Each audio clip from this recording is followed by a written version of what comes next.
안녕하세요. 얼마 전 엄마가 된 30대 여성입니다. 제가 이렇게 글을 쓰게 된 건 바로 저희 시어머니 때문이에요.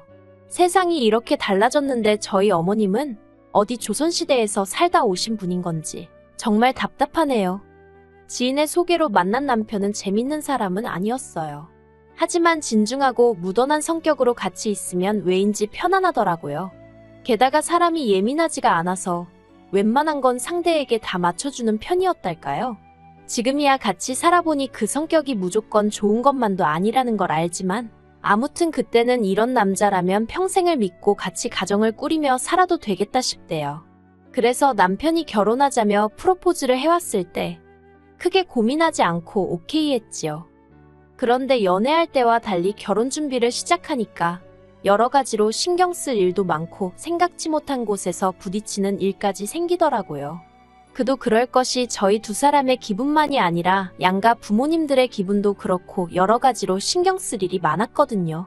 특히나 결혼식을 어떻게 할 것인지에 대해서는 양가 어머님들의 의견이 크게 갈렸습니다. 결혼 준비를 하면서 가장 위태위태했던 순간이기도 했어요.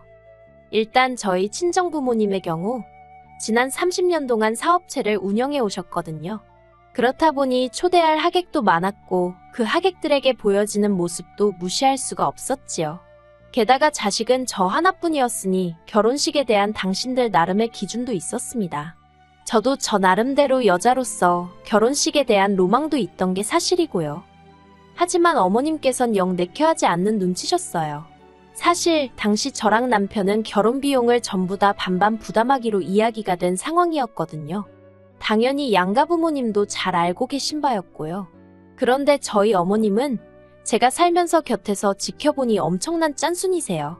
돈뿐만이 아니라 마음 씀씀이도 솔직히 얼마나 야박한지 주변의 사람이라곤 찾아볼 수가 없을 정도로요. 그렇다 보니 다른 사람의 경조사에 갈 일도 간 적도 거의 없으셔서 초대할 만한 하객이라고 해봤자 친인척분들 20-30명이 전부였네요. 어머님은 그런 시댁의 상황이 저희 친정과 비교되는 것을 원치 않으셨고 한편으론 괜히 당신 돈 들여서 저희 집 좋은 일 시키는 기분이라셨습니다. 물론 제 면전에다 대놓고 하신 말씀은 아니고 남편을 통해서 전해 들었지만요. 솔직히 남편이 그런 이야기를 저에게 했을 땐 어머님의 생각도 어이가 없었지만 그게 뭐 얼마나 좋은 이야기라고 시시콜콜 나에게 전하는 건지 싶어서 남편이 한심하기까지 하더라고요. 특히나 제가 아예 몰랐다면 모를까 남편 덕분에 어머님의 속내를 뻔히 알게 되었으니 일부러 모른 채 하며 저나 친정의 입장만 내세우기도 상당히 곤란해졌지요. 그래도 다행히 친정 부모님께 이런 사정을 전하니 사람마다 기준이 다르니 그런 것 아니겠냐며 친정 부모님이 결혼식 비용을 전적으로 부담해 주시겠다 하시대요. 친정 부모님의 도움으로 그렇게 어머님과는 직접적으로 부딪힐 일 없이 결혼식을 진행하게 되었습니다. 그리고 이후로 솔직히 저는 제 결혼 생활 자체에 대해서는 고민이나 걱정을 하지 않았어요. 남편은 착실하게 직장 생활을 이어나갔고 저 또한 제 일을 즐기고 있었으니 조만간 아이도 갖고 그러면 완벽한 가정을 꾸릴 수 있겠구나 싶었거든요. 하지만 인생은 계획대로 되는 법이 없다더니 이게 웬걸요? 결혼한 지 3달 만에 남편이 직장을 잃게 될 줄은 상상도 하지 못했어요. 남편은 당시 직원 수 10명 남짓의 작은 중소기업에서 근무하고 있었는데 대표랑 이사가 절친한 사이라고 했거든요. 그래서 회사 분위기도 좋고 일도 할만하고 여러 가지로 마음에 든다고 했었지요. 그런데 그런 직장이 알고 보니 두 인간이 짜고선 탈세와 범법행위를 저지르던 곳일 줄 누가 알았겠어요? 남편이 말하길 자기도 그저 말단 직원 중 한 명이었기에 아무것도 몰랐답니다. 솔직히 그 말의 진위를 제가 알 수는 없지만 제가 남편을 믿어줘야지 아니면 누가 남편을 믿어주겠어요? 아무튼 그래서 남편 회사가 하루아침에 문을 닫더라니까요. 비록 제가 맞벌이를 하고 있기는 했지만 갑자기 외벌이가 되고 졸지에 원치 않던 가장의 무게까지 얹혀지니 하루하루가 힘들어지대요. 까놓고 말해서 먹고 사는 문제가 생기고 그런 것은 아니었지만 매일 아침 풀죽은 남편의 모습을 볼 때마다 안쓰럽기도 하고 마음이 착잡하더라고요. 게다가 저희는 원래 신혼은 반년 정도만 즐기고 바로 아이를 가질 생각이었습니다. 남편은 저보다 3살이 많았고 결혼 당시 이미 30대 후반이 되어가고 있었기 때문에 태어날 아기에 대한 걱정이 많았거든요. 그런데 상황이 이렇게 되다 보니 솔직히 아이를 갖는 건 저희에게 사치라고 느껴지대요. 그래서 임신과 출산이라는 문제도 당분간 뒤로 미루게 된 거고요. 그런데 이런 모든 사정을 다 알고 계시면서도 어머님께서는 저희만 봤다 하면 아이는 언제 낳을 거냐며 스트레스를 주셨습니다. 당신 주변 분들은 다 손자 손녀 재롱 보고 사는 재미로 산다면서요.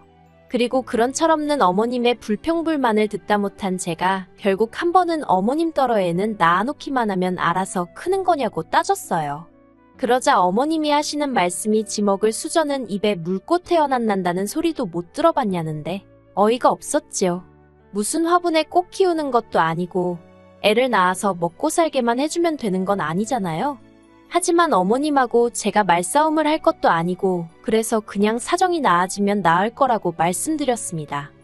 이후로 2년이란 시간이 흘렀어요. 그 사이에 남편도 새로운 직장을 구했고 저는 친정아버지 밑에서 일을 시작했지요. 다른 무엇보다도 경제적인 면에서 상황이 나아지다 보니 슬슬 아이를 가져볼까 하는 생각도 들더라고요. 솔직히 저도 남편도 적은 나이가 아니었기 때문에 너무 늦은 건 아닐지 어디 가서 말은 못했지만 걱정이 크기도 했어요. 그래서 저희 두 사람 말 그대로 노력을 하기 시작했습니다. 주기에 맞춰서 병원도 찾고 운동도 하고 그랬더니 그토록 원하던 아기 천사가 저희를 찾아와 주대요. 그런데 예정일을 3주나 앞두고 예기치 못한 진통이 찾아왔습니다. 저는 출산 예정일 2달 전부터 친정아버지의 배려로 직장을 나가지 않고 집에서 컴퓨터로 일을 하고 있었거든요. 그래서 진통이 찾아왔을 때도 혼자 집에 있었던 거예요. 처음엔 바보 같게도 금방 가라앉겠지 생각하고 어떻게든 참아보려고 했어요. 내가 뭘 잘못 먹었나 그런 한심한 생각을 하면서 말이에요. 그런데 시간이 갈수록 점점 식은땀이 나면서 이게 보통 일이 아니라는 걸 깨닫고는 바로 119에 전화를 걸었고 그렇게 구급차에 오르게 되었습니다. 구급차에 타서 출산을 하기까지 솔직히 아무런 기억이 안 난다고 말해도 거짓이 아닐 만큼 정신이 하나도 없었어요. 게다가 진통은 점점 더 심해져만 가는데 아이는 나올 기미가 없으니 미치겠더라고요. 이렇게 표현해도 될지 모르겠지만 이러다 죽을지도 모르겠다 싶었다니까요. 결국 유도분만까지 실패하면서 제왕절개로 지금의 아들을 낳게 되었네요. 자연분만이면 어떻고 제왕절개면 어떤가. 아이도 건강하고 저도 무사하니 다행이라며 남편이 무척 좋아했어요. 그리고는 어머님께 제가 직접 전화를 드렸으면 하대요.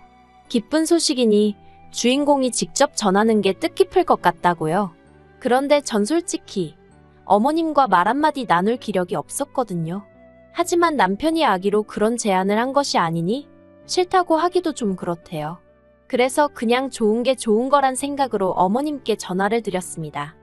하지만 전화상으로 듣게 된 어머님의 말씀은 실망스럽기 짝이 없었어요. 어머님은 제가 아들을 그러니까 어머님의 친손주를 제왕절개로 낳았다는 사실에 무척 분개하셨거든요.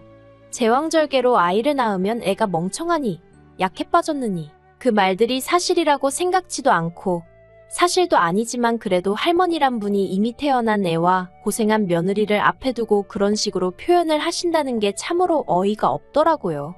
그래서 듣다 못한 제가 전화를 스피커폰으로 돌렸어요. 옆에서 아무것도 모르고 실실 웃으며 좋다고 저를 쳐다보는 남편도 어머님이 며느리한테 어떤 식으로 말씀하시는지 들어보란 심정이었지요. 그리고 그런 상황을 모르시는 어머님은 계속해서 저에게 폭언을 쏟아내셨습니다. 나이도 많으면서 애까지 제왕절개로 낳았으니 이제 애는 똑똑하기는 글렀다는 둥. 온갖 병을 달고 살면 전부 다 엄마인 제 탓이라는 둥. 그러자 남편이 놀랐는지 눈이 휘둥그레져서는 제 핸드폰을 낚아채듯 가져가선 병실 밖으로 나가더라고요. 그리고 남편이 밖으로 나간 사이 저도 모르게 눈물을 흘렸습니다. 제왕절개고 뭐고 간에 어머님 손자를 낳느라 고생한 며느리한테 어쩜 말 한마디 따뜻하게 안 해주시나 싶어서 야속하기 그지없었으니까요.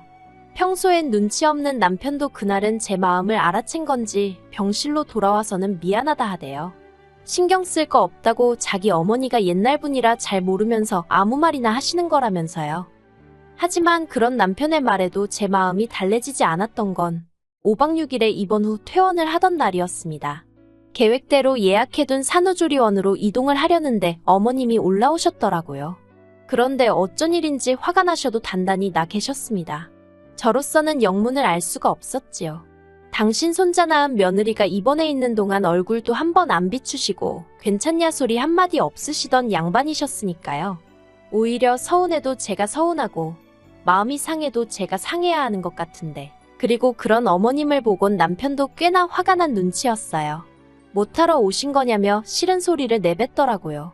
어머님은 어머님대로 당신 연락을 무시했다며 남편에게 화를 내셨고, 잘 들어보니까 어머님이 남편에게 무슨 일로 연락을 계속하셨는데 남편이 어머님 연락을 피했던 모양이에요. 그러자 어머님이 서울, 제가 입원해 있던 병원으로 쫓아오신 거고요. 어머님께선 저더러 단도직입적으로 말씀하시겠다며 당신은 제가 산후조리원에 가는 거 반대랍니다. 하시는 말씀이 애를 낳은 것도 아니고 배 가르고 꺼낸 건데 뭘 조리를 하느냐면서 거기 가는 거 저더러 창피하지도 않냐는 거예요. 저는 어머님의 험악한 말들에 기가 다 막히더라고요. 제가 그게 무슨 말씀이시냐, 배를 가르고 꺼냈다니 어떻게 표현을 해도 그렇게 하시냐며 소리를 질렀습니다.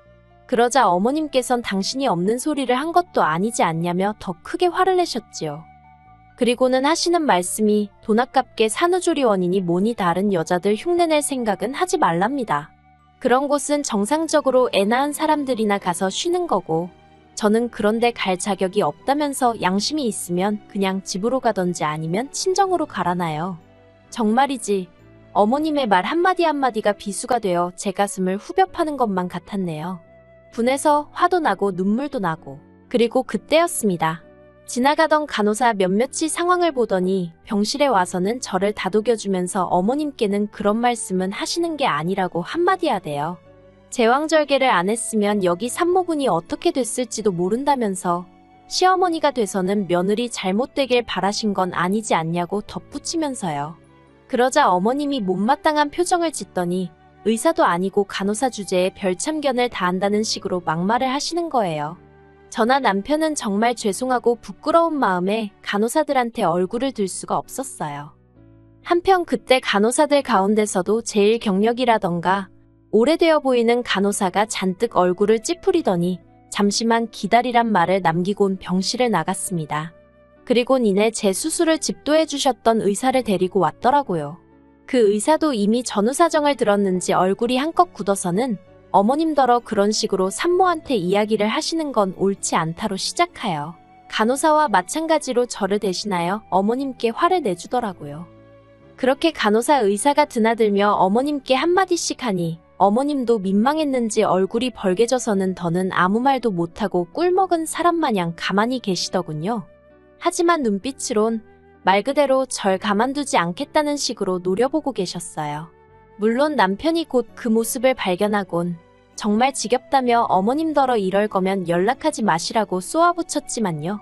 그리곤 덧붙이기를 어떤 식으로건 간에 죽을 고비를 넘겨가며 자기 아이를 낳아준 소중한 여자라며 어머님이 그렇게 대하면 가만히 있지 않겠다고 화를 내고는 어머님을 거의 쫓아내듯 병실 밖으로 밀어냈고요. 그렇게 저는 예정대로 산후조리원에서 2주간 머물다 집으로 돌아왔습니다. 남편이 제가 없는 동안 곰곰이 생각을 해봤는데 어머님이 당장에 달라지진 않으실 것 같다면서 제가 원하지 않으면 당분간은 안 보고 살아도 된다는 식으로 이야기를 하대요.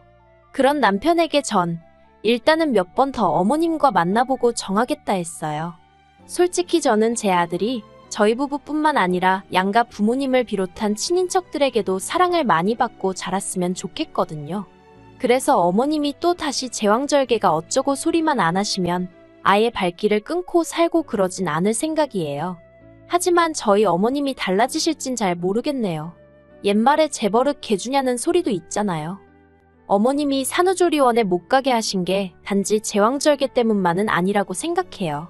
오히려 돈이 아까운데 어떻게 말릴 방법은 없고 그러다 이참에 건수 잡았다 싶으셨던 건가 싶기도 하고. 하지만 참 이상하죠. 제가 어머님께 산후조리 비용을 대달라고 했던 것도 아닌데 말이에요. 솔직히 어머님 속을 누가 알겠어요? 당신 아들 돈이라 생각하니 아까우셨던 걸까요? 정말이지 모르겠네요. 아무튼 그래도 병원에서 주변 사람들 도움도 받았고 남편도 어쨌든 제 편이니 더는 고민하지 않으려고요. 당분간은 육아에 전념하며 제 가정을 돌보는데 힘쓸 생각입니다. 살다 보면 뭐 또 어떻게든 흘러가지겠지요.